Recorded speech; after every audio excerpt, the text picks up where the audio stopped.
দিয়া মই ভাবি আছোঁ তুমি গ'লে মোৰ লাইফটো কিমান ফ্ৰী হ'ব।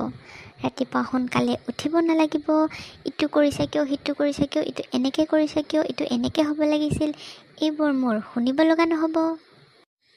আৰু তাৰ বাহিৰত ক'ৰবাত গ'লে বাৰ বাৰ ফোন কৰি মোক ডিষ্টাৰ্ব কৰা মানুহ নাথাকিব। ৰাতি বহুত হৈছে, এতিয়া ঘৰত আহা, পাপাই চিন্তা কৰি আছে, মই ৰখি আছোঁ, এক্সেট্ৰা এক্সেট্ৰা।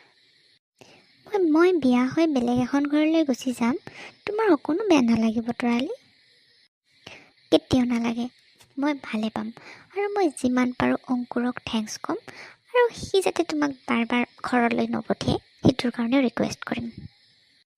চাবা তৰালি, মই গুচি গ'লে তুমি সকলোতকৈ বেছি কান্দিবা এদিন। বাদ দিয়া, পাছৰ কথা পাছত দেখা যাব। পিছে মইতো সৰুতে অংকুৰক অংকুৰ বুলিয়ে মাতিছিলোঁ, এতিয়া জানো ভিনদেউ বুলি মাতিব লাগিব?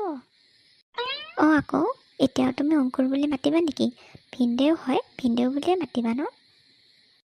বাহ, এতিয়াৰ পৰাই ইমান মৰম। শ্বাট আপ তৰালি, অহাকালি সিহঁতে আহিব।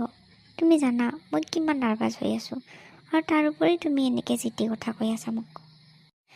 ব'লা ব'লা, আমি সৰুতে যে খাইছিলোঁ সেই আইচক্ৰীমৰ দোকানখনত, তাতে গৈ দুয়োজনে আইচক্ৰীম খাম। বিয়া হৈ গ'লে নাজানো আৰু কেতিয়া একেলগে আইচক্ৰীম খাব পাৰোঁ তোমাৰ লগত। আমি